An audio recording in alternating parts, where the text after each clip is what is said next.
welcome to Live from the Lockdown Lounge. I am Brian Rolt, your host. Welcome to Thursday night. Yes, it is Backline Week. Woohoo!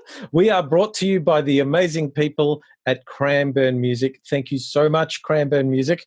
Don't forget they are open. Both their stores are open. They've got their Limbrick store and their Elizabeth Street City store. You can click online, you can click and collect, you can shop online, click and collect, or you can go in-store and browse around and say good day to the people there. So thank you, Cranbourne Music. Thank you once again for joining us. Thank you for inviting me into your home, your lounge room, your bedroom, your toilet. I believe some people watch from the toilet. I don't know why. I believe it's some way of, helping with as a laxative kind of thing. Apparently I induce that kind of sentiment. I don't know why. But thank you. Thank you for welcoming me into your home. For those of you that haven't joined us before, what we are about is about supporting the music industry by telling stories and shining a light on the participants within the industry. They tell us their stories, they play a little bit of music, they show us their talent, and we work together at sort of getting our head around this whole situation and supporting each other, and hopefully, finding that silver lining, that rainbow, that bright light together. You know what? We've got all of your favourite segments.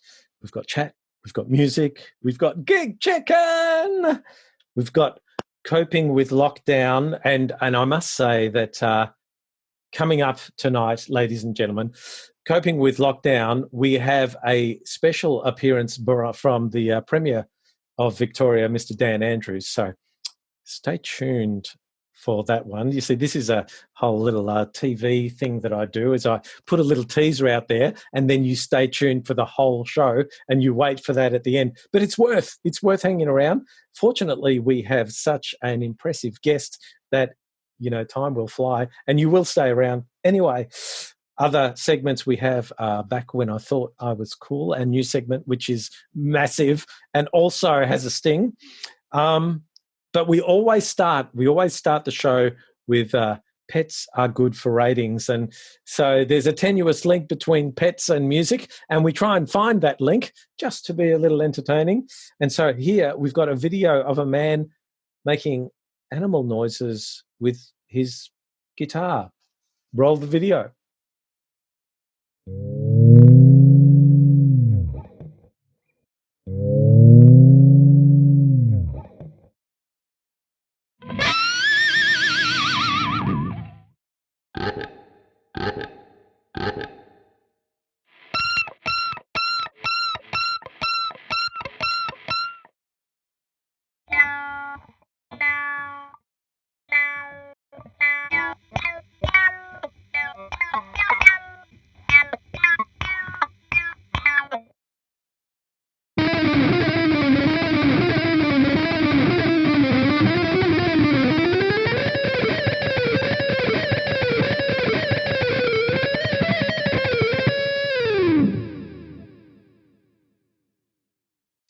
Yes. Okay. Entertaining. Yes. Yes. Yes. Ladies and gentlemen, it's Backline Week at Live from the Lockdown Lounge. So we had a great show on Tuesday night with Jake Roxas, our drummer. Now we've got another backline performer, awesome bassist, in demand. He plays bass, he sings, plays guitar. He does everything, and he is at the top of his game. So we always start by giving a bit of a rap sheet and giving you an idea of his journey. So he started his musical journey as a drummer, but broke his ankle at age 15. Couldn't drum anymore because his ankle wasn't working. Bass drum wasn't working. So his mum got him a bass from the backyard shed, her bass from the shed, and gave it to him. So he started playing bass. He lists Flea from the Red Hot Chili Peppers as the biggest influence on his bass playing career. He studied at Monash University and has a degree in Bachelor of Music and Education, Performance and Composition. So basically, this guy knows his stuff, all right? So you won't see me making any comments about, crotchets or bar rests or anything like that, because I wouldn't know what I'm talking about. And he'll let me know that I don't know what I'm talking about. He's been performing in cover bands for over 22 years. 22 years, I tell you. Bass player, vocalist, one of the most in-demand players in the industry, without a doubt. He's the coordinator and head of music at Wheelers Hill Secondary College and a VCE examination assessor in his spare time. If he has any spare time, I don't know. He likes long walks, sunsets, and pina coladas. He actually doesn't like those things. I just made that up. He might like those things. We'll ask him. Ladies and gentlemen, I want you to put your hands together for the amazing, the wonderful Dan Lynders. Woo!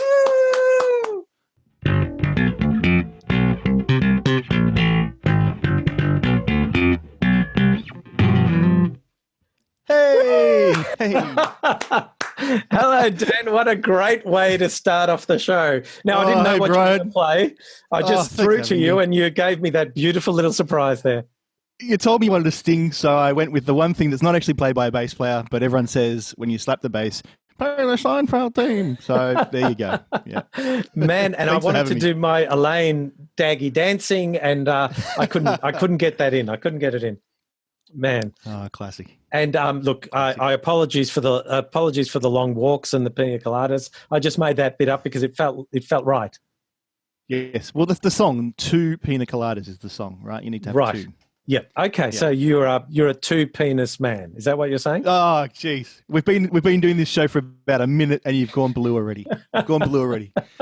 Oh my goodness. They call me Blue After Penis. Dark. No, they don't call me Blue. They never call me Blue Penis. I don't know why. Live from the lockdown, After Dark with Brian Roltz. The After Dark. Well, man, I mean, there is so much to talk about there. Let's start with the family and the mum and the bass and the broken ankle. Tell me that story, please. Oh, well, so yeah, getting into music was just something that happened, right? My whole family was musical.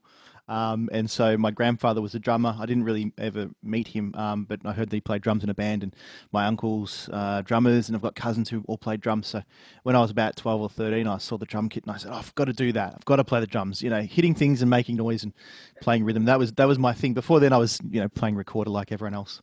And we, raised in a large family with 6 kids. So we all played those little cheap Yamaha recorders that you had lying around, the little 995 thingies, and that was my first musical experience playing. And you bought all those recorders from Cranbourne Music, of course, didn't you? From Cranbourne Music for all your musical needs. That's right. It? Yeah. So, hey, have you actually done any voiceover stuff? Because watching you go deep into the microphone, watching you do that in those episodes you've been doing so far, I thought I've got to do that. That's hi, I'm John Laws.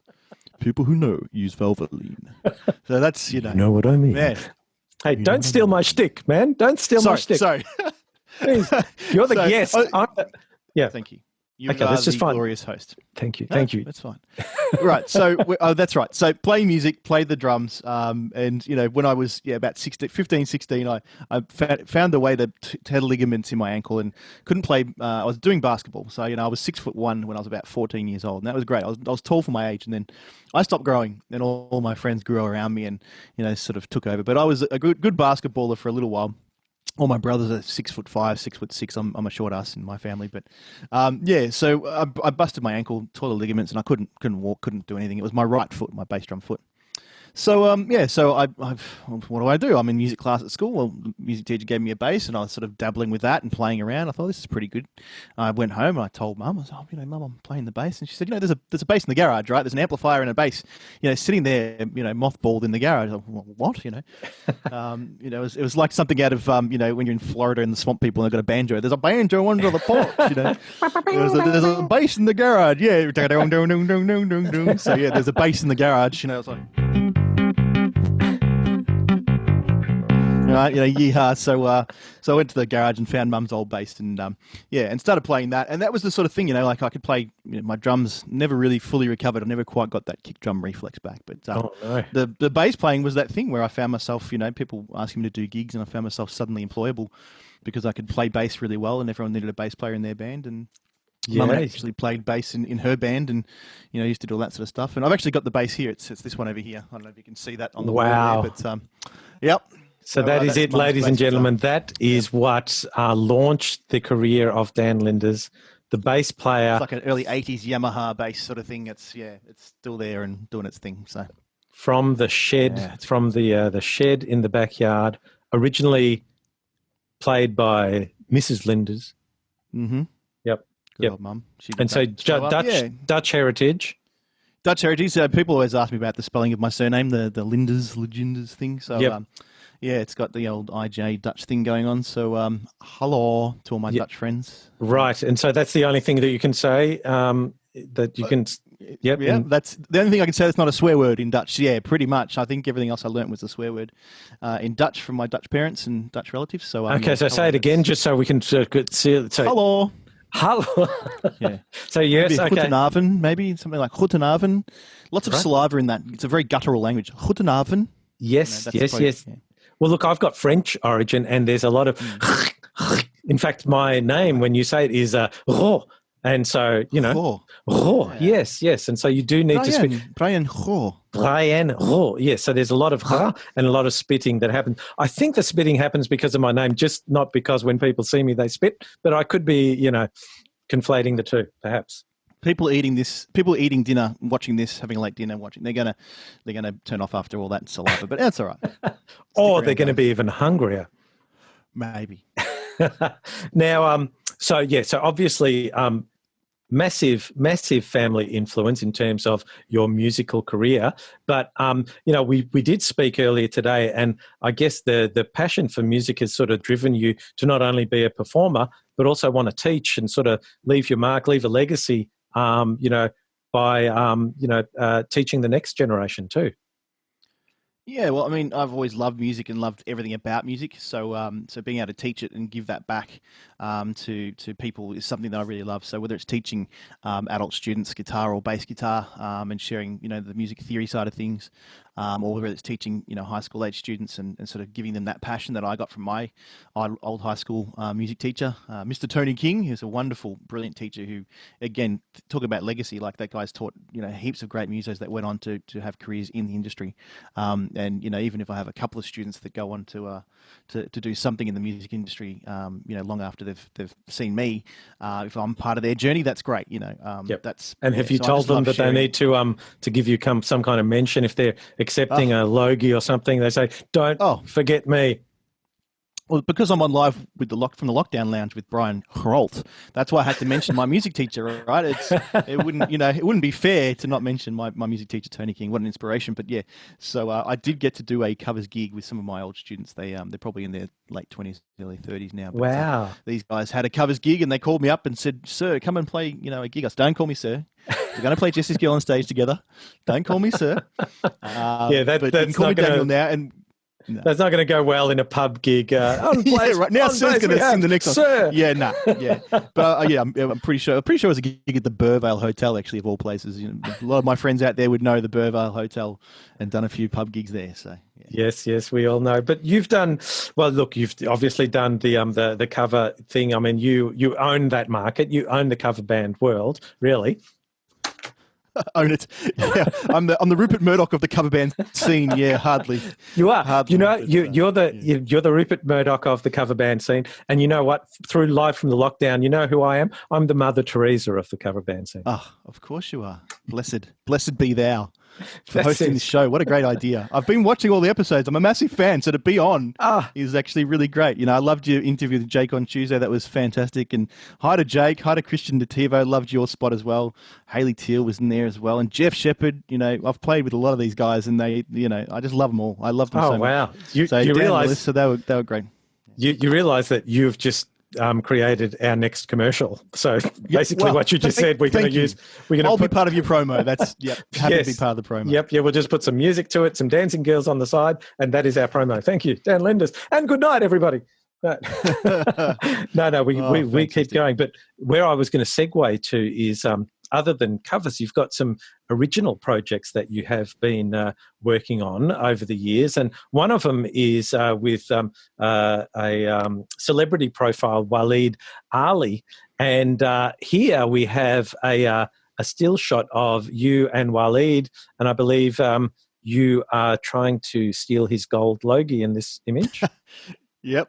There it is. Look at that. Yep, in the studio. In this very studio, actually, we were rehearsing for a theatre show we were doing, and he won the gold logie. He said, "Mate, you got to bring that in to rehearse." All the guys in the band were like, "Hey, you got to bring that in." So he brought it in, and we all got to have a bit of a hold. So yeah, that's fantastic. That's kind of cool.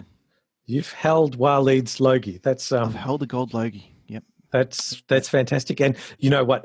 Further to that point, I had to scour through the internet to find a little bit of footage with you and Waleed. So there's plenty of Waleed playing guitar, but not a lot of the rhythm section, the back line.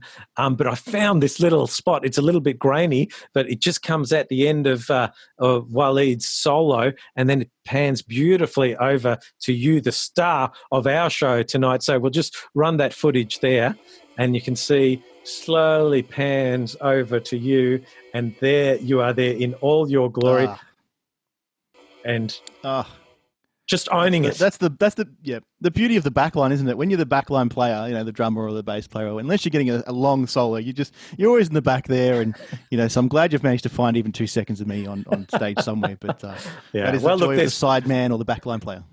There's plenty of 2 seconds of video footage of me on the internet, but that's for a different show altogether. Oh, bam. There I go. I've gone off on that tangent. After dark, yes. But that's why we've got Backline Week this week, is to shine a light on the rhythm section. You know, people like yourselves who, you know, we have to scour through the footage to find that little spotlight moment, and you guys deserve more spotlight. This is a front man talking. You deserve more spotlight, my friend. Oh, thank you, shucks. Being a sideman is a really important part of the industry, I suppose. We all share stages with frontmen, but you might be a keyboard player or a keys, you know, playing keys or saxophone or horn or, you know, drums or bass. That's really kind of, you know, the role of the sideman, the backline guy. I don't know. It's a really important point, because you know, the performance is really just the icing on the cake, but the team aspect about that you speak about, the rehearsals and the, you know, all the collaboration all happens as a unit, and then when you get on stage, obviously the formation is you know, you've got your front line and your back line, but up to that point, it is very much team play, and that's to your point earlier. Yeah, and I've been kind of lucky to be able to sort of get into both fields. You know, sometimes I'm at the front singing, you know, with the front man. I rarely, maybe once or twice a year, I get to sort of front a band properly myself. But I've been pretty lucky to always share myself around with other guys that can sing. So you and I have a mutual friend in Blair Wade, who's a wonderful singing drummer. I know Jake dropped his name last night. I'm going to drop as many names tonight as I can, you know, of people that I love. You know, drop them. I'll pick them up after you. Drop them all. Please, drop. But yeah, g'day Blair if you're watching. But Blair is an amazing talent, an amazing drummer, and but he's just a great singer too. And you know, he and I were in a band with Jeff Shepherd, one of your wonderful guests early on, with Trent Jans, g'day Trent if you're watching, and Andy McGarvey, and we did a band called Southside Soul, and we had a wonderful residency at the Temperance Hotel for about 3 years on a Sunday night, and it was like the hang. It's where all the music community would sort of get together and, you know, come and see us jam. And when we couldn't do it for various reasons, if we had a gig on a Sunday night or a wedding or whatever, we'd always sub each other out and play through. So I know Christian did a gig with us there once. Yep. And Jake's done a gig with you. I've actually come and watched a night with you. In fact, I brought my daughter along, and she came and sung. And so that was many years ago, but it was an absolute institution. You know, the whole music industry knew that Sunday night, and everybody would come for a hang and a guest spot, didn't they? Exactly. And there's plenty of hangs before then and plenty of hangs afterwards, but this was really a community sort of thing for us. And that's the beauty of being able to share music with your family too, is, I grew up in a musical family, but also being able to share that with my broader family, and then now musicians, and they bring their own kids to those sorts of gigs. And, it was a restaurant and a bar, so it was pretty, kid friendly for, teenagers and up. And we had so many guests get up and do a spot with us. A lot of them side men, side women, backline people, but we all sort of shared that stage together, and we all sang, equally the same amount of songs. And being able to do that is great as well, when you're sort of, you can play bass and sit in the back line and just play that role, or then move to the front and sing and play your instrument as well. And then even drummers, like Blair and Jake, who sing, it just makes you more employable as well, but it's part of that musicality, which I really love. So. Yeah. And look, with whether it's that lineup or other lineups that I've seen you in, you've always been an integral part of it because of your you have so many strings to your bow, and whether it is just singing harmonies or being able to take the front line. Again, it's for any young budding musicians out there, it's very strategic decisions. You make yourself more employable by being able to do all those things, very similar to what Jake said on Tuesday night. You've just got to add strings to the bow. Exactly. And I mean, you know this yourself as an entertainer, that if you're a singer, you probably want to try a bit of dance or a bit of acting as well, that sort of triple threat thing. If you play bass and sing, you might play a bit of double bass, upright bass. You play drums, a bit of percussion, or if you play, a horn, you might try a different horn. These are the things that you do to keep yourself in the industry and to make yourself employable. I mean, as a bass player, I was pretty lucky that, not a lot of bands, when you're young, they don't really have a bass player sort of in mind. There's not, a steady supply of bass players. So if you're lucky enough to be one of those bass players that has good transport, knows the tunes, not a flake, and can do that role, you get work pretty quickly and you stick in work. There's a bad stereotype of a bass player, sort of the guy that works in a factory during the week and sleeps on his girlfriend's couch sort of thing. And, he's got a, beat up old Ford and, an old crappy old Ampeg fridge that he drags around and plays metal in a band. That's not, a working bass player. And I'm sure there's a stereotype like that for every kind of musician, for the guitarist and the drummer. But the working ones, if you're good and make yourself employable, have a skill that people need and want, and you're good at that and you enjoy doing that sort of makes it work. Yeah. No, well, that's a perfect segue for us to hear your awesomeness and your magic. And so let's tell us about the first song. I believe you're going to sing as well, and tell us why you chose this song, and tell us a little bit about the bass that you're going to play with.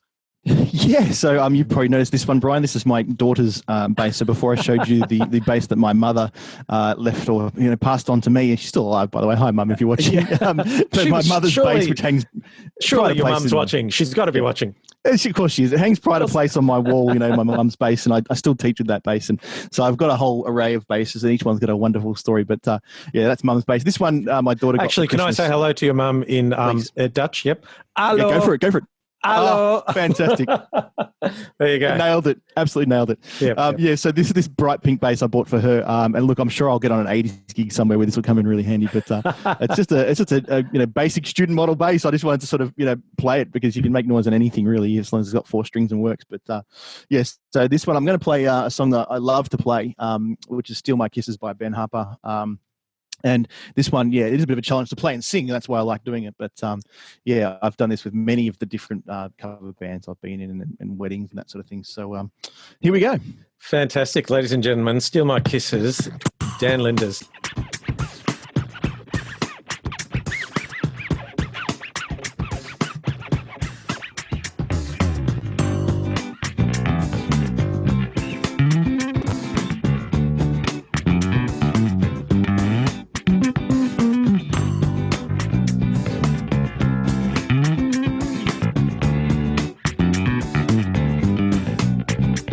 I said I pulled into Nashville, Tennessee.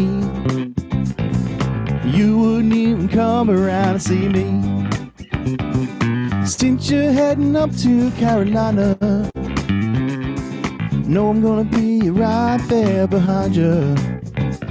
I said I always have to steal my kisses from you. I always have to steal my kisses from you.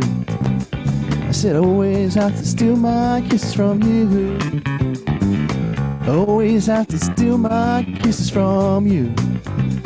Now I love you feel that warm southern rain. Hear it fall is the sweetest sounding thing. See it fall in your simple country dress. It's like heaven to me, I must confess. I said, always have to steal my kisses from you. Always have to steal my kisses from you. I said, always have to steal my kisses from you. Always have to steal my kisses from you.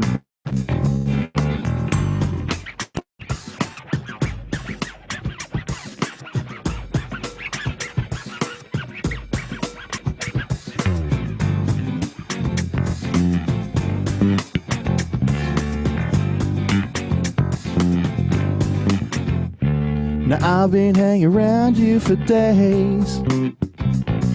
When you lean in, just turn your head away.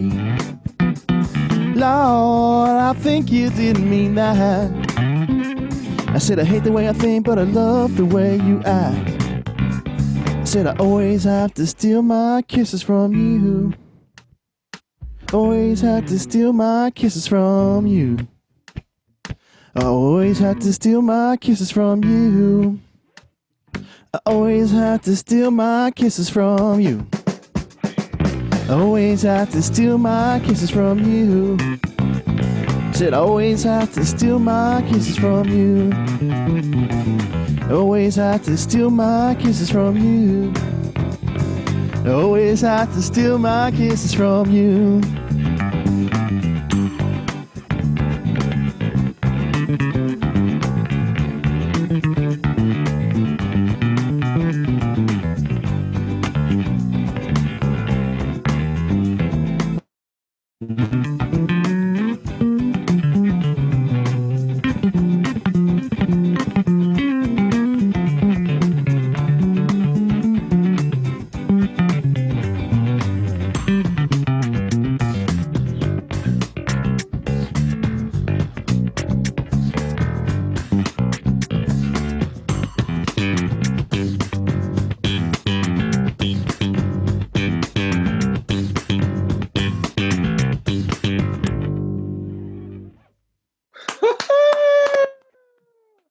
You know what? Mrs. Lynders is going to be so proud sitting in her chair at home, looking at her son going, this is the king of cover bands, the Rupert Murdoch of cover bands.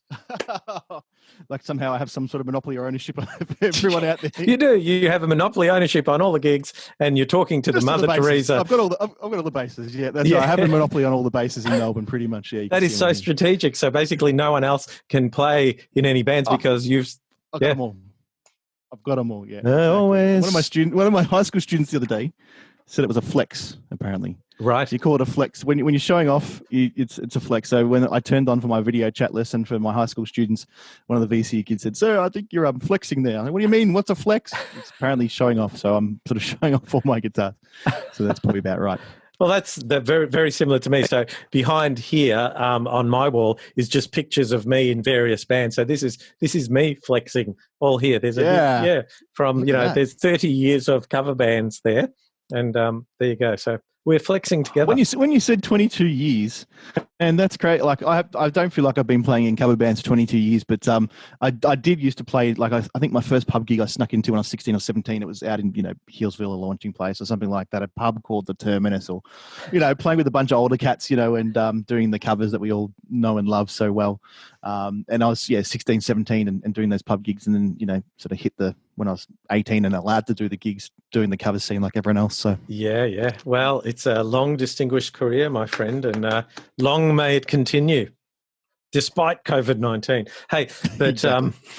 It's a good moment, and we've got some synergy here because we are proudly brought to you by the amazing people at Cranbourne Music. And the important thing to remember with Cranbourne Music is that their stores are open. So they've got their Limbrook store and their Elizabeth Street City store, and you can go in there and say hello to the wonderful people at Cranbourne Music who are fully trained in social distancing, but social distancing with groove, so they do it in a cool, funky way and look after you. Or if you'd rather just sit home and click and collect. When I say click and collect, you do actually have to pay as well. So click, pay and collect. That's easy. Or click and deliver. So just go online and get it delivered. Now, the reason I use that big word synergy there is because you, in fact, were involved in the opening of the Limbrook store. Daniel Lynders. Yeah, I was. Yes. I was. Yeah, I tell you what, that store in Lynbrook, when they opened that is huge. That's like a massive. The amount of floor space they have there, and it's just packed full of instruments.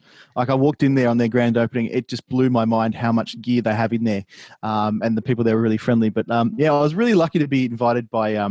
I'm endorsed by Mark Bass Amplification, and hi Damien and the guys at Mark Bass CMC Music Products. They do some wonderful stuff, and they stock Cranbo music. So when they opened the store, they did a grand opening. It was a big festival in the car park, and they had and we've just got a picture as you're talking. Please keep going, but we've got a picture of you out the front of the store doing the that kind of sexy rock pose, far away look.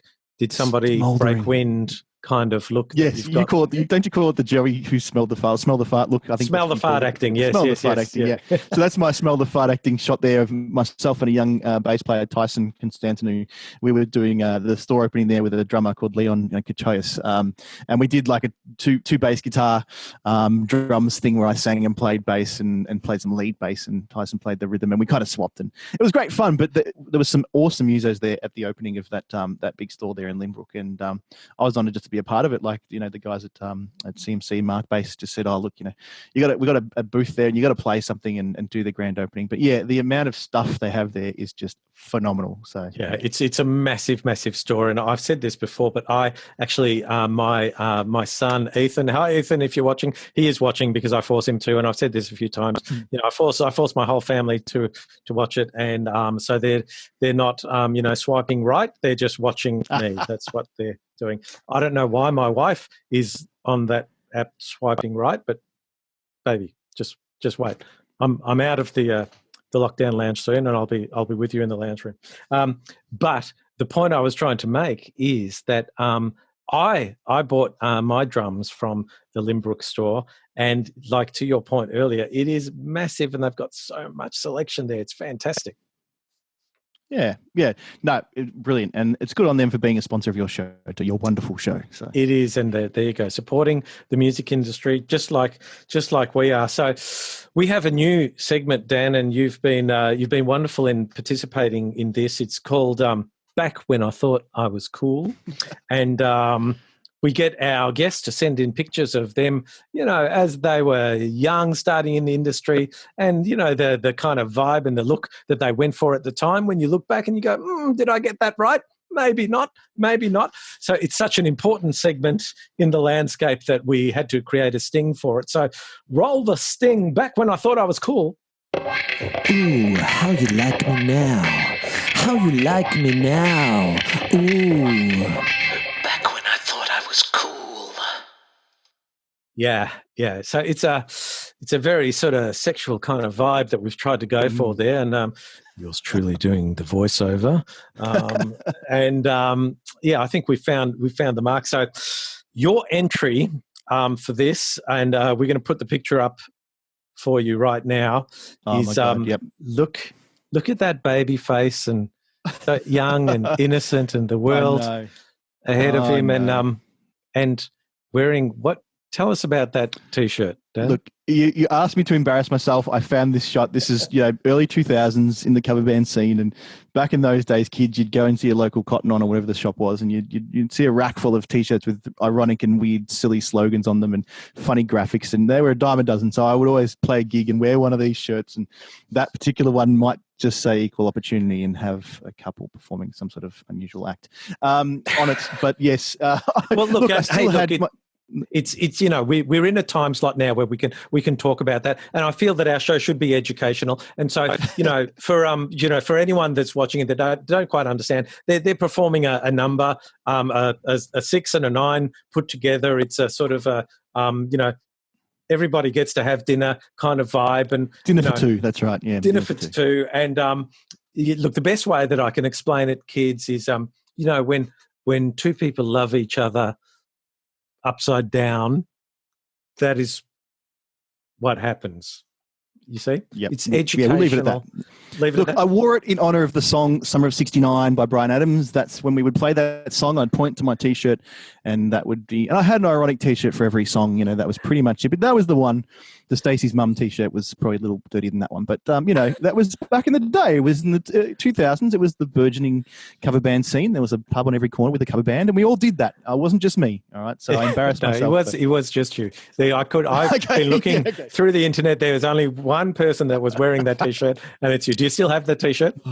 I'm pretty sure my wife would have made me throw that out or burn that a long time ago with the other ones as well. I probably don't fit into it, to be honest. I'm probably about 10 kilos, 15 kilos lighter there as well. So hey, no after the lockdown, we are all about 10 or 20 kilos.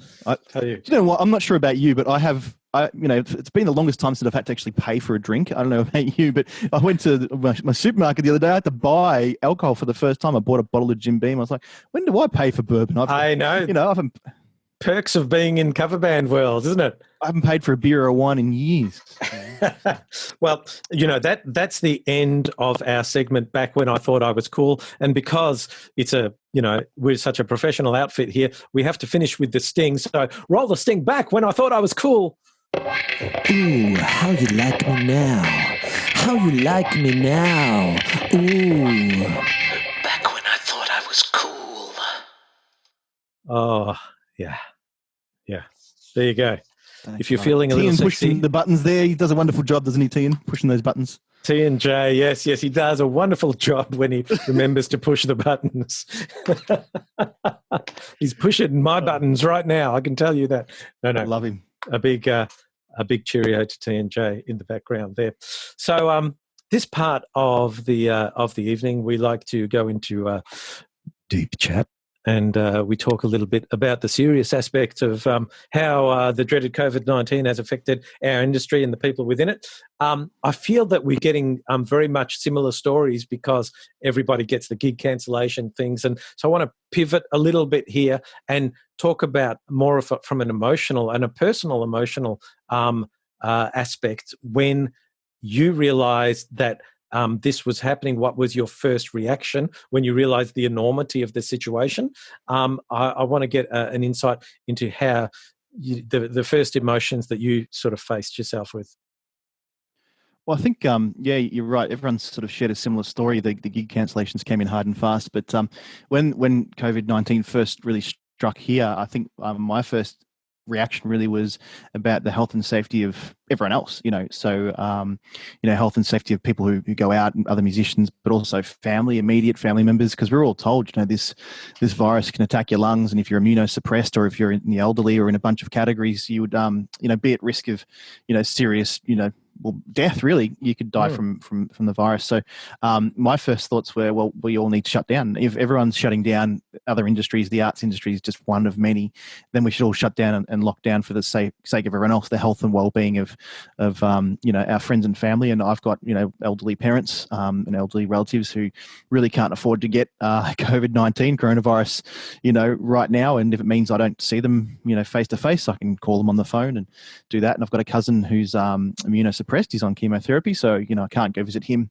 and see him face to face at all, really, like long periods, and social distancing, the whole thing. So I suppose initially I thought really we need to lock down because that's what we're told is the most sensible thing to do. So it was more about that than sort of wondering about the gigs and how they were going. And they all did fall by the wayside. I watched many musos who are in a much worse position than me, who sort of lost all their gigs and lots of gigs in a really short space of time. And they all started sort of rolling in, cancelling, postponing, and I've been on both sides of the fence. I book weddings as an agent as well, and book lots of musicians, and then I work for a lot of people too, and I work in bands doing things, and I think that's where it sort of hits from both ends. I've had to make calls and call up musicians and tell them that gig's cancelled, and I've had to received phone calls from people telling me that the gigs are cancelled as well. So it's emotional at first, but when the reality sort of sets in, you kind of understand why we were doing what we're doing, and we're now many weeks into this and starting to look at the back end of flattening the curve and those sorts of things. So it's really hindsight now. Yep. And so from your perspective, you've been able to sort of take in the information, take in the situation, and go, okay, I accept it, and I'm dealing with it for the now. But what about the future? You know, my personal opinion is that we in the entertainment industry will be one of the last that will actually get to go back and do what we love doing, just from the nature of, you know, people gathering, and whether it's clubs or pubs or big corporate functions or weddings. I guess facing that and being realistic about that is an important part of the journey and the acceptance of what we're facing, in my opinion. What are your thoughts on that?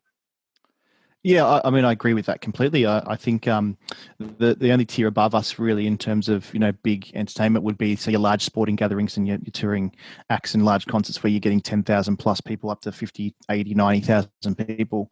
You know, and those events will probably be the very, very last to come back online. I mean, they're talking about cancelling completely the Olympics, and we had a T20 World Cup coming up, which I was looking forward to in October in Melbourne. There won't be any cricket games being played, you know, for the foreseeable future. So, and then, yeah, the rung under that's definitely us, isn't it? It's you know, the musical theatre side of things with a few thousand people in the theatre, pubs and clubs, weddings with a few hundred guests, and corporate functions. They're sort of that tier, and there's a lot of those things happening, and they will be one of the last things to come back online, I think. And, you know, it's probably the best way to stop the virus from spreading, isn't it? So we just do what we're told. I'm not an immunologist. I'm not a doctor. You know, I'm not a health professional. So I sort of take advice from those people and go by what's the best thing for us. And if that means we have to download an app, I was talking about this today with someone on Facebook, and they're talking about this COVID app and how it's good or bad. I think if it means that I can play a gig, and it means I have to swipe my app at the door, and everyone who goes into the pub or the club has to swipe their app at the door, and we're all in there, and we're allowed to actually, you know, socialize and play music and do that again, and it just means an app. Well, I'll happily do that because it's one step closer to, you know, it's a really interesting and very delicate sort of debate, isn't it? Because people are, you know, talking about civil liberties, but then you've got your other apps on your phone. You know, I mean, Facebook always knows where you are and things like that, which we readily, you know, click onto and we call with. But I think, to your point, and I'm certainly not taking sides of this political debate because I don't think I'm equipped to, but I think, to your point, it's about getting information. You know, the more you understand, the better equipped you are to make a decision that's best for you. And I think that's the process that you went through, is that you read about it, you tried to understand it, and from your point of view, with the information that you've got, you're not afraid of downloading the app because from your perspective, you understand what it's all about and what the outcomes would be. Well, exactly. I mean, you know, you turn on the app, you go do your gigs, you go do your work, whatever it is, and then you come home again. You know, if I'm at home, the app's off, and if I go to my local Outlaws Motorcycle Clubhouse, I'll probably just leave my phone at home. You know what I mean? Like, you know, the great thing that from this app that we'll be able to download is to know just how many cover bands that you play with throughout the year. So we'll be able to trace you from going from one gig to another, and then we'll say, hey, this guy has got all the gigs. It's not fair. So it might backfire on you, Dan Lynders. It may backfire. It'll be Jake, won't it? Jake Roxas will be the guy spreading coronavirus at all the different gigs that he's got. That guy's a hard-working drummer. G'day, Jake. He's going to be the one that they trace back to him and they go, you've been doing too many gigs with too many bands. You've given half the scene of the coronavirus. But you know what? He always prioritises Big City Beat, no matter what. That's it. He's well with you. That's it. But look, no. On a serious note, it's about making informed decisions, and you know. I guess that's the only advice that I would give people is read up, make sure you're informed, and then make your decisions based on that. But you know, I think no 5G, no bat cell towers and 5G conspiracy theories tonight. Right? No, Trump, no, no. Oh, no. I was hoping for a great conspiracy theory tonight. Yeah, no. We try to steer away from the politics. Although we may end up with an extra 88,000 viewers if we do go down that, you know. But the problem is we get the haters as well as the lovers, and we're all about love here. Let's not go there. Yeah, exactly. Yeah.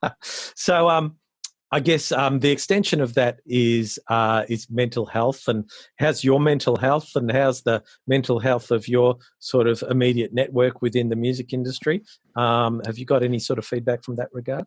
Yeah, and as I said earlier, I sort of work on both sides of the ledger a little bit, or both sides of the equation when it comes to booking gigs, and then being booked for gigs where I've had to have that call and make that call to many musicians and say, sorry, that wedding's postponed or that gig's cancelled, and and given that bad news, and then receive that bad news at the other end as well. And it's one of the things I love about this community, especially in Melbourne and Victoria more broadly, is that we are all in it together. That cliche line, but everyone who I've spoken to has been really understanding, and then vice versa. I've been really understanding when you receive a call saying, well, you can't do that gig. Well, there's nothing we can do about it. We've all had our gigs cancelled. So the feedback from all the musos has been really supportive, and everyone's quite understanding about, where that person's coming from. And I think I shared this with you off camera earlier, was that I had played with the Sam Luderman band. Hi, Sam and the guys from the band. He's a great corporate entertainer, and we had 4 shows lined up this year for Holden Australia, I think it was. And back in February, the lovely lady from Holden called up to tell us that Holden were leaving. That's it. They're closing up shop, and so those 4 gigs were cancelled long before coronavirus. And it was her last day at work. She called up. She must have been the marketing, communications, media manager, whatever job she had in Holden. She was calling us to say, look, really sorry, these corporate functions are no longer going ahead. And by the way, it's my last day. So you don't tell someone who's just lost their job, that you're disappointed to lose, work. And that's the same analogy here, or the same thing applies really. You can't, what can you do? We've all lost work. We're all in the same boat. And but the feedback from musos around me that I've spoken to is really, really positive. That, again, we're all understanding, trying to do our best to flatten the curve, and stay inside, stay isolated, and be creative in our own right, whilst we're stuck in. Yeah, look, I've actually been surprised, pleasantly surprised by the positivity from our community. Is that everyone's really trying to be constructive and find ways to sort of make it work, at the same time being very socially conscious too, which I think is the heart of the arts industry. There's always been a social conscience within the arts industry, and it's sort of been very prevalent through these times, which I'm really proud of. But I guess the flip side of that is when do gigs start to come back, and when am I able to sort of pay my bills? And so it's a very sort of tender balance between those 2 elements, isn't it? Yeah, it is. It really is. Yeah. But so we talk about mental health, and we have an e-commerce platform here where we get our artists to nominate any charities that they would like contributions made to. Sometimes the charities may be themselves because they are struggling to pay bills. You've nominated a charity that you would like contributions made to, so tell us a little bit about that.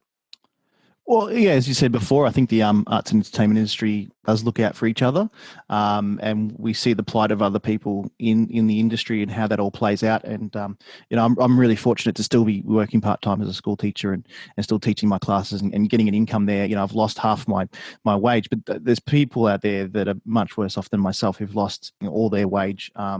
And Support Act. The first time I heard about Support Act was a couple of years ago, and it was from the point of view of looking after road crew. So roadies and techies and sound guys, lighting guys, riggers, and the guys that drive the trucks, on big tours. And it's a very lonely and tough job for those guys and girls.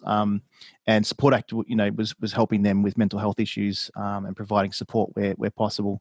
And I thought, well, gee, what a great idea. And Support Act is really spread to the whole musicians community, for performers as well, and artists generally. So just a great charity and definitely worthwhile. So if you're watching this and you like this show, definitely, click and donate some dollars to Support Act, because it's totally a worthy cause for people like us in the industry. Yeah, you're a good man. And right now in the feed, Support Act website will be coming up by the big thumbs himself, Steve Rolt, who happens to be my brother as well.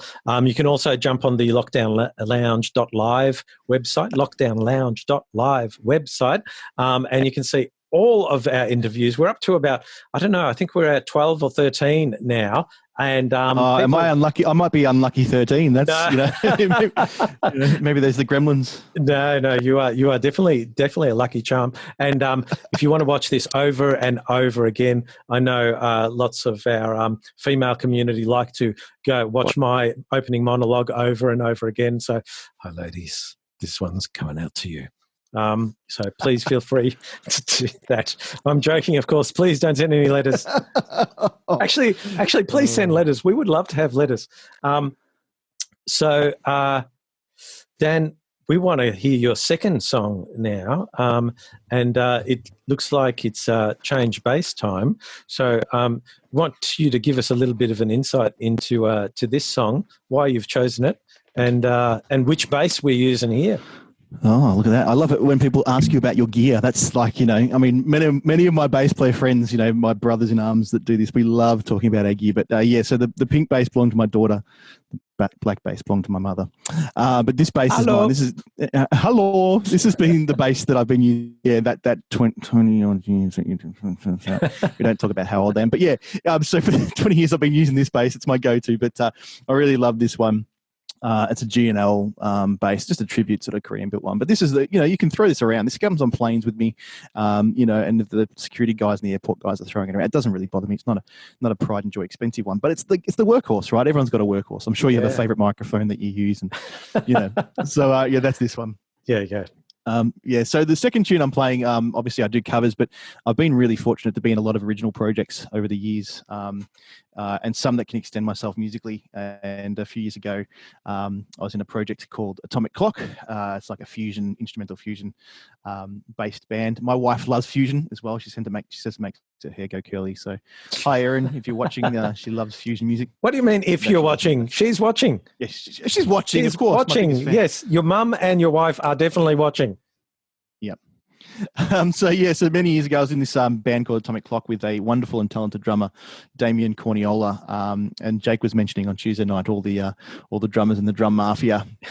And Damien, he's the son of Frank Corniola, who is the godfather of modern drumming in Melbourne. So absolute institution in Melbourne. And I think it's that thing of, all the Italians and the Greeks sort of live north side in the northern suburbs of Melbourne, and they grew up playing music in the function bands and all that sort of stuff there. And my family's all Dutch and German and Austrian, and they all lived in the eastern suburbs of Melbourne. And there's music shops that were littered up and down, basically Burwood Highway, I think it was, and Furniture Gallery Road. There's all these shops owned by, Germans and Austrians and that sort of thing. But yeah, in the north side, there was all the Italians, and they were the drum mafia. So Damien was amazing drummer. But the keyboard player in this band was Mike Mazziotti. His dad, Tony, he's a wonderful bass player, probably a version of me, but 20 years ago.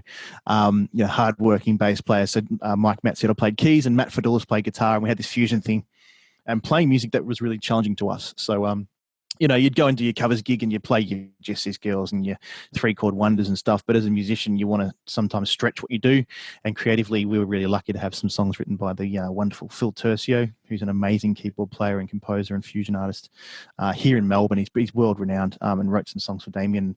I spent years trying to transcribe the bass lines that he sort of played and do them justice. But we wrote some songs, and one of the songs we wrote is this one I'm going to play called 6 Funk 7. 6 being SIKS, being an anagram of the word kiss. Basically, I took the changes from Prince's song Kiss. See your Purple Rain shot behind you there, the Purple Rain picture there. We love Prince. The purple one. Yep. And so I do too, and I love the funk that he brought. And he was a great bass player too. Forget the fact he was a great guitarist and could play drums and sing. Also a fantastic bass player, and surrounded himself with great music. So I was inspired to write this sort of song using his sort of chord progression around the song Kiss, but played in 7/8 just to challenge me, and then put a sort of crazy head on top. So this is a song from Atomic Clock called 6 Funk 7 that I sort of wrote with the guys. So hope you like it. We will. We will love it. Here we go.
Look at you.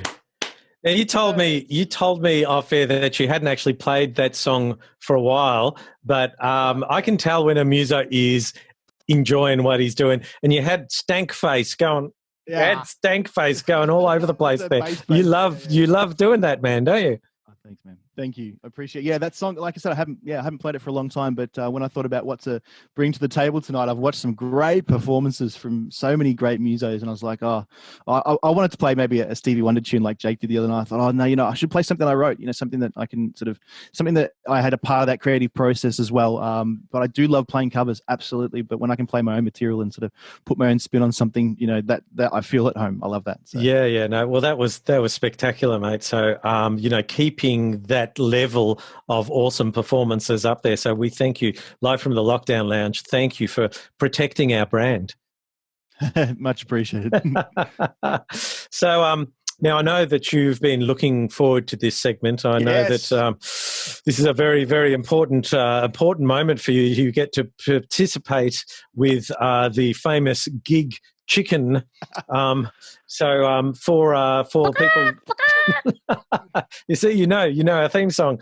For people that are watching us for the first time, where the hell have you been? What have you been doing?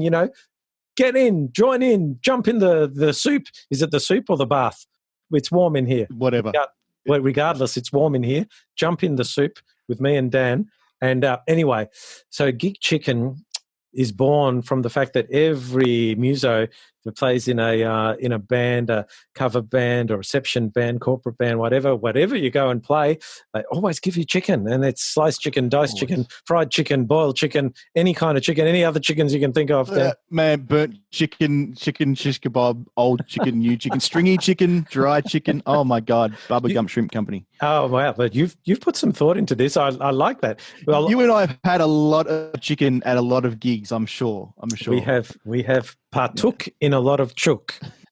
I just made that. That's great. That up then. That's your new Pluck a Duck, man. You remember Pluck a Duck? I used to love that segment. This is your Pluck a Duck moment. This is my Pluck a Duck. Yes, I partook in a lot of chook. There you go. I've backed over that joke again just because I was so impressed with my hosting credentials there. So we are so privileged to have a segment like this that we had to create a sting for it. So, ladies and gentlemen, the Gig Chicken Sting. Roll the sting.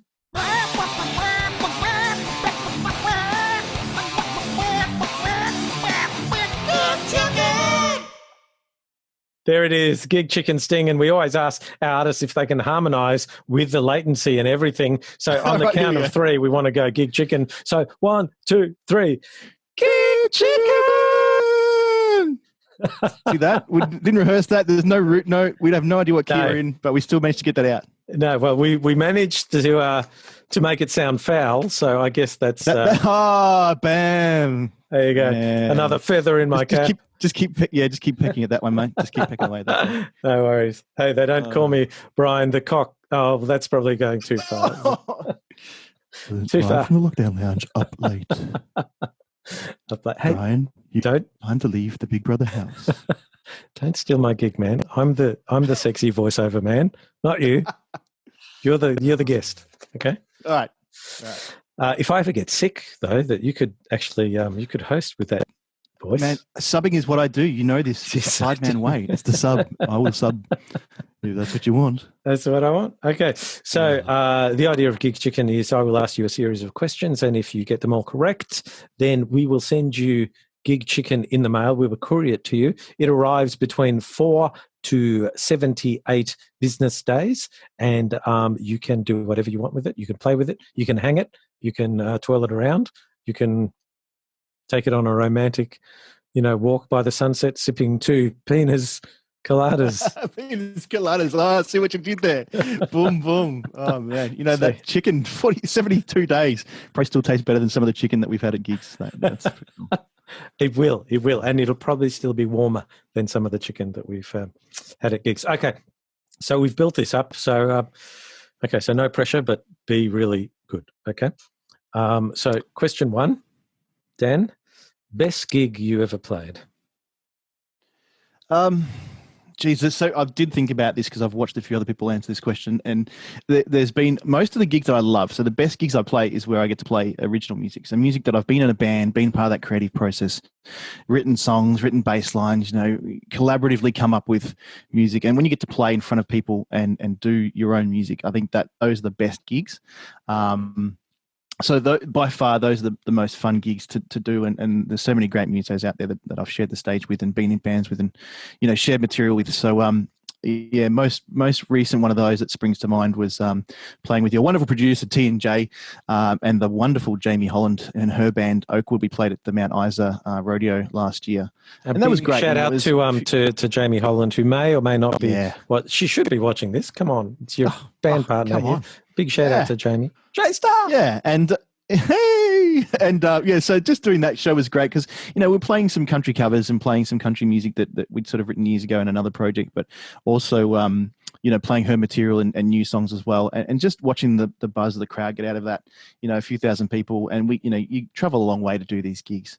And it was just a great atmosphere, open air stage, a few thousand people, and I think Birds of Tokyo were on after us, and they were lovely cats to talk to backstage. I know, drop that name. Yes. And Johnny Farnham was on the night after us. I know, right? So his band were flying in on the little Rexy flight that we flew out on the following day. But man, those gigs, you remember those gigs because they're fun. And you really enjoy those gigs because, you're playing your own music for a crowd. And I've done that at the Bendigo Hotel on a Wednesday night for like 10 people with Robot Child. And I've done that, in front of open air festivals, to thousands of people. Playing your own music is, I get a real buzz out of that. And even doing the fusion thing, at Bennett's Lane Jazz Club when that was open and some of those smaller venues, 2 other musos, like that's kind of cool. Yeah. Yeah. Well, look, we become musicians to play our own music. It's not necessarily, most of us don't actually become musicians to play in a cover band. Not that there's anything wrong with that, but I guess that's where the passion lies. And so there's been a common theme throughout, the responses that we've had is when you've got to do original gigs and you've got the band really hooking in and you've got an audience, regardless of the number, that really appreciate it, something that you've created. It is the best gig because it's yours. It's yours. Yeah. Yep. Okay. Well, that put an end to that one. Okay, we'll move on to question 2. Do you want a long answer? I can give you No. Yeah, it's fine. I just, hey, I'm new to this hosting thing, I keep forgetting that you can't just make a statement and expect the guest to just follow and, ramble on when you haven't asked a question. True. Yeah. Okay. All right. Question 2. weirdest gig you ever played? Oh man, there's been some really weird gigs, you know. There's a few blue gigs, you know, which I probably won't talk about, but yeah, there's some pretty crazy ones. In terms of the weird factor, you know, some of the fun ones too. Dressing up, I remember doing a subbing for an ABBA tribute act, and we played at a house party. Were you Anna or Frida? Yeah, I was clearly Anna. I wore one. It goes without saying sometimes. But we did wear the white jumpsuits, man. It was crazy. We wore white jumpsuits, and we played in this garage in this almost mansion-like house for this well-to-do guy. It might have been his 50th or something like that. And we did a set of, you know, covers and stuff. But then we did the whole full garb in the ABBA thing, but in the garage. Like, yeah, it was, man, that's a weird gig. But I also played with the wonderful Lee Harding a few years ago in his band Bedrock, and we got asked to do a Bucks party, so a private sort of party, and it was at a place called Bondi's Barn in Bayswater, playing a Bondi's Barn and doing a Bucks party like, you know, a Sunday afternoon. It was like rainy and miserable, and it was just really unusual. The atmosphere was just really weird. It was like playing at a biker's clubhouse, you know. So right. I've done those too, when they sort of look at you strange, like, if you're not going to play K-Sam, we're going to break out the shotguns. It's not, you know, it's so there's been some really weird ones, but in terms of weird, sort of kind of cool weird, the weirdest one that springs to mind is I played with Sam But Different, so that was Sam Luderman and the guys, and we played at the Richmond Best and Fairest the year that they won. The year they won the grand final, the first grand final. And I'm not a big footy fan. Like, a lot of my friends will know this. I'm not massively a fan of footy. I don't mind the sport itself; it's quite fun. But, you know, I don't really do AFL. I'm not into that. You know, I can watch wrestling and learn about the characters' names, or I could watch AFL and learn about the players' names. It's the same thing, right? The off-field antics are just as important, apparently, as the on-field. Anyways, but so we got to play for Richmond, and that was awesome. Like a really awesome gig. But it was just so weird playing, you know, at the Crown Palladium and having where the dance floor was, all the tables had been moved forward to cram more people in. So there was no dance floor, and we were the band and the entertainment. And all the dance floor had been taken up with tables full of VIPs. So all the Richmond, you know, players and coaches, past and present, like absolute royalty football legends, all sitting in the front there. And we're sort of playing along to them. And Waleed Ali, who I play with in Robot Child, he was at one of the front tables as a VIP. He's like the number one ticket holder for Richmond. So he was sitting there chatting to this woman, and you know, we sort of played a background set, and everyone's eating their entrees. And instead of going, you know, back a house and just being the hired help and just getting off stage and going to drink and eat my gig chicken, I jumped off stage and sort of went and found Waleed, and I was like, "Hey mate, how you going?" Tapped him on the shoulder and sort of interrupted him, and sort of, you know, mid sentence, like, "Hey, how you going?" Shook his hand. "Yeah, g'day. You know, what's going on?" Blah blah blah. And he's, "Oh yeah, this and that." And then he said, "Oh, this is you know, this is Peggy." And I sort of interrupted.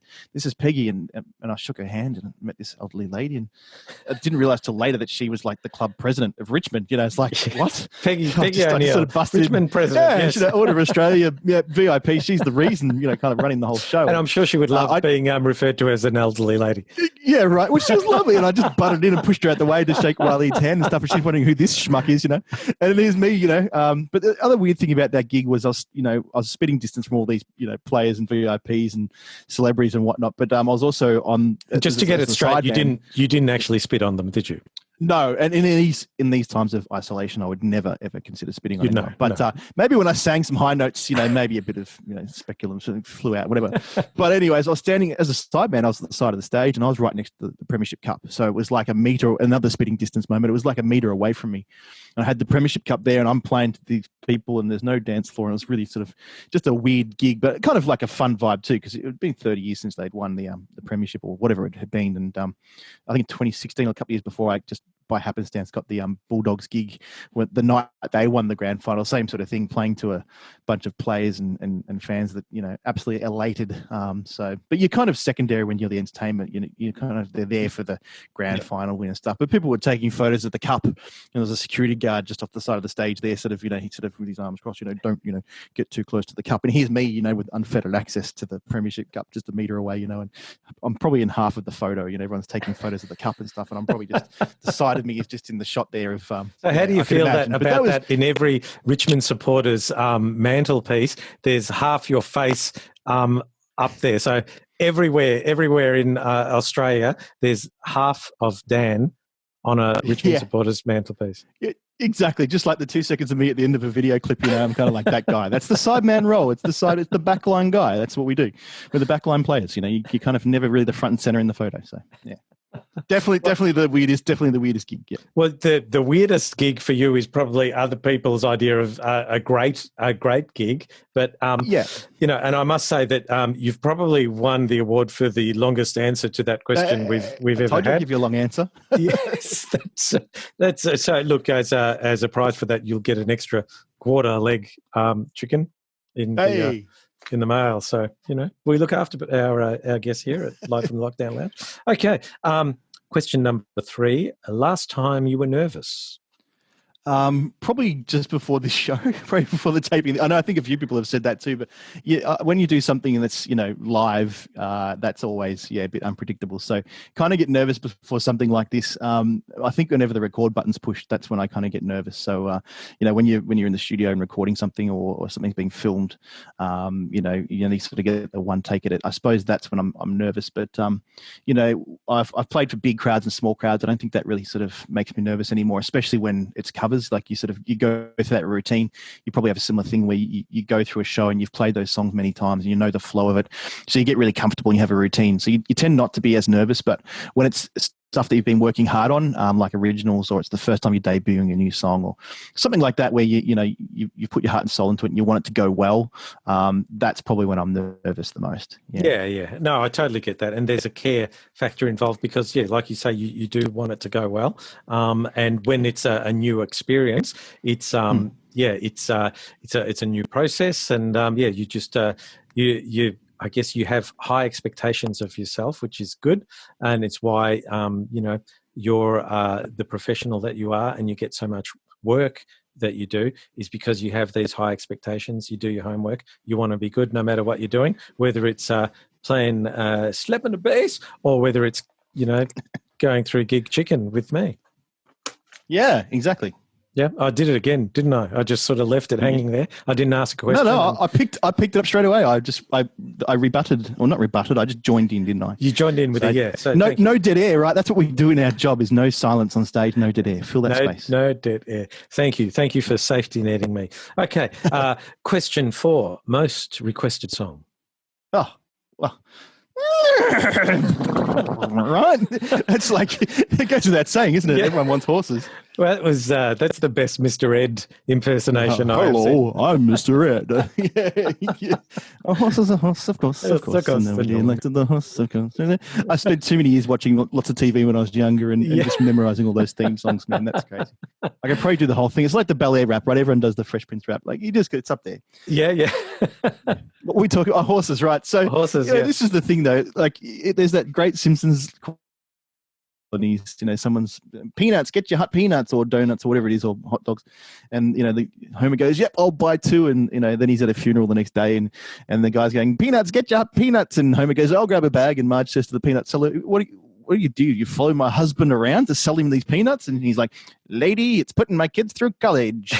Like that is horses for me. You know what I mean? Like horses is paying down the bills, it's paying the mortgage, right? It's putting my kids through college. So that's it. You got to embrace. Yeah. You got to embrace. So people want horses. You got to play horses. But look, a lot of my wedding friends and chums who play gigs with me, they know that horses is kind of like my guilty pleasure, right? Like if people want horses, I give them horses and I sing it, and I love it. People who've done that gig with you give them the Melbourne Cup. You don't give them like just 1,000 meters I go through the whole thing and I do a circle and everyone's singing a whole bunch of times, and then bring it down and then bring it back up again. Stretch it out. Right? That's how horses goes. When I do horses, that's how horses goes, because they love it. The people what they want, and they love. And you know what? Like in this time of lockdown, we are all desperately missing playing a covers gig right now, where we can just get on stage and rip out a Jesse's Girl or a 500 Miles or a Summer of '69 or a Horses. Right? We would just I'd give my left Ugg boot. Hang on. I would give my left Ugg boot right now to be able to play a covers gig right now on a Saturday night. Get up on stage and play to some punters. Yeah. Well, this is the wonderful thing about this platform, is that we are Ugg boot brothers at the moment, because I've got my Ugg boots as well. No pants. Wearing pants. I was about to say, you wearing pants right now, because I put pants on for this interview. Yeah. No, I don't. I feel like I do my best work without pants. That's fair enough. That's what my wife says. Hey. Okay, so we're at question 5, and let me say right at the moment, you are winning Gig Chicken. You've already got the bonus quarter leg because of your we ran out of tape for your second question. So Tian's like feverishly extending the reel-to-reel tape out the back. Yes. Yeah. So I want to go longer than Jake. Didn't Jake nearly topped out an hour and a half last night? Didn't he? I think he's Jake doesn't mind a chat. Phil Sobrano, actually, he was he's the marathon man. He was Phil Sobrano, but we'll see. But hey, we give this live streaming chat show is the horses of chat shows. That's what we are. We're giving the punters what we want. Stretch it out, man. Right. Everyone just get quiet and down. I'm going to sing another chorus. All right. There's 88,000 people out there, waiting every Tuesday, Thursday, and Saturday night at 8 p.m. for live from the Lockdown Lounge. Okay, question 5. Most famous person you've met or performed for? Look, there's probably been lots of, dignitaries and famous people, these corporate gigs we do, and we get to travel internationally and do shows in, like I've done KL and you've done China and, you do Jakarta. There's some really like highfalutin dignitaries at these gigs, and I've done, plenty of those. But I do remember an intimate wedding in maybe like Albert Park a year or two ago, and the Right Honourable Julia Gillard was at the table. She was at one of the, as part of the bridal guests at this table. So I do remember playing for her and going, oh geez, I'm playing fly me to the moon, let me play, hey, you're wonderful, doing that sort of stuff. And there she is sitting there with her partner, eating the food and stuff. I think she left promptly after speeches. Whenever it's polite to leave, she didn't hang around for Blame It on the Boogie and Valerie. She didn't hang around for that. But so I mean, I was probably a little bit starstruck to play for an ex-prime minister and actually be a couple of meters away from her. Yep. Not spitting distance. You didn't spit. No, I didn't spit. No, okay, good. No, I'm not politically aligned there to spit either way. But but my most famous person was probably more of a person that my bass playing brethren would know, and I'm certainly like a massive fan. Aside from meeting Flea in person, this is probably the guy that I would have been most honoured to meet, and I got to do it. And it's just, I'll give you the short version of the story, unless you want me to go longer than Phil Sobrano. The short version is I was doing a pub gig with the wonderful Blair Wade at PJ O'Brien's in South Bank, great Irish pub, and we were doing Friday nights there, and we did that for a couple of years, And I think I just finished a theatre show with my high school kids. I was MDing Greece, and I made sure on the Friday night we finished the show early, get it all done, bump out so I can get to my pub gig. Starts at 11 o'clock. So I'd rushed from this theatre show I've been doing all week, late nights and stuff, and I get to this pub gig going, let's just go through the motions, and tuning my bass up and setting up and all this sort of stuff. And Blair's there, and I'm looking at him, and he goes, "Hey, Dan, turn around." And I turn around, and on the other side of that, that awkward barrier they put in to stop people from, spilling their drinks on your pedals, the awkward barrier, there is none other but Victor Wooten. Now, again, you may not know who Victor Wooten is, but he is like probably one of the greatest living bass players on the planet, right? And he was in Melbourne to do a bass clinic. And I kind of knew this, but he turned up to my pub gig. This is like the security guard's like, "Who's this African-American dude who you're sitting chatting to?" And I'm like, "Well, you wouldn't know him, but who's you're a security guard, you're a bouncer. Who's your Muhammad Ali, right? Joe Frazier, Muhammad Ali. That's your absolute hero. If you got to meet your boxing hero, that's my Muhammad Ali right there. That's my bass player hero." And the best part was he turned up to our gig to sort of hang out and chat. He sort of knew of our singer, and his friend who was living in Australia sort of took him and, where do we go on a Friday night sort of thing? Oh, let's go see this band play at the pub.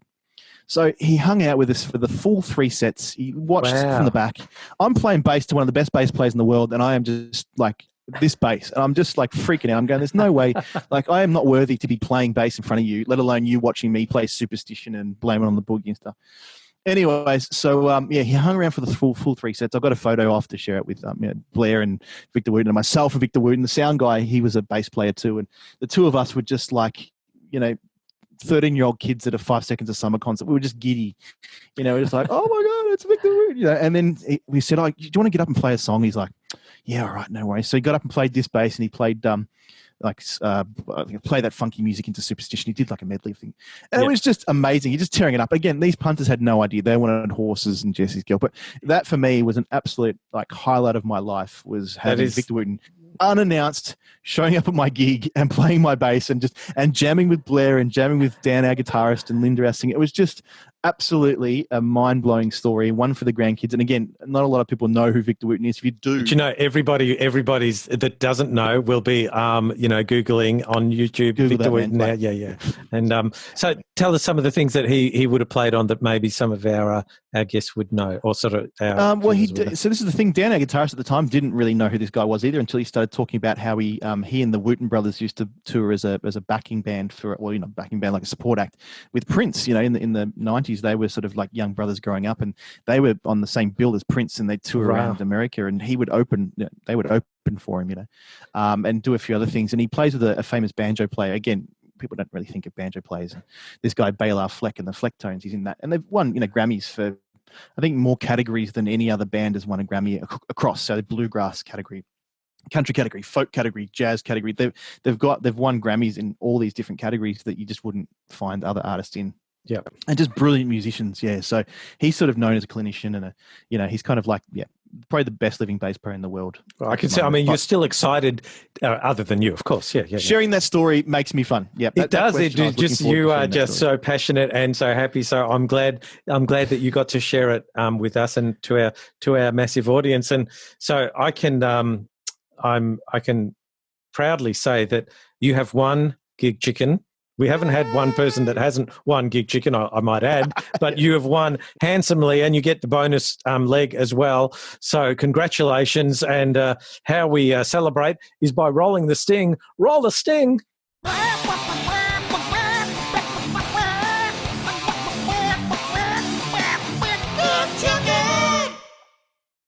Yeah, Gig Chicken. Gig Chicken. Oh, I love it. Well, love it. Dan, you have been an amazing guest. You've kept the the massive high threshold we have for artistry and wonderful humans up there. You've gone over the threshold and beyond. So thank you so much for being such a wonderful, wonderful guest. And to keep our Backline week going, on Saturday night we have the amazing guitarist, vocalist Danny Eddy, and he's done a couple of fill-in gigs with us as well. And this guy is awesome, and I've seen some of the collabs that he's been doing online. And he's got a wealth of information and a wealth of different things that he's involved in, including food vans and all kinds of stuff. So we'll talk all about that. But we always like to finish out with a closing segment.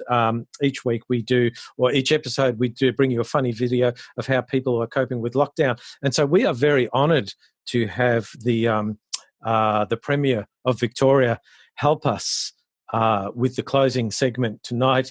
And it's all about, how you should cope with lockdown, and it's about getting on the beers. So I'm not sure if you've seen this, Dan, but this is Daniel Andrews about cautioning us about getting on the beers. Roll the video. As best we can tell, the pub is shut. That's not appropriate. If people simply get on the beers.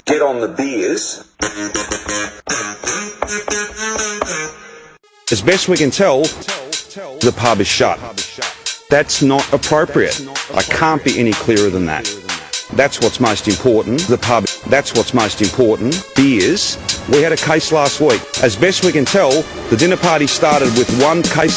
By the end of the dinner party, almost everybody at the dinner party had a case of beers. If people simply take this seriously, rapidly, get on the beers. That's your civic duty. That's what's most important, and that's what must be done. Beers, get on the beers, get on the beers, China, get on the beers, take this seriously, get on the beers, rapidly, get on the beers, that's your civic duty, beers, get on the beers, that's what's most important, beers, that's what's most important, beers, that's what's most important, beers, and that's what must be done, beers. I can honestly say I never had a beer in my life. There you go.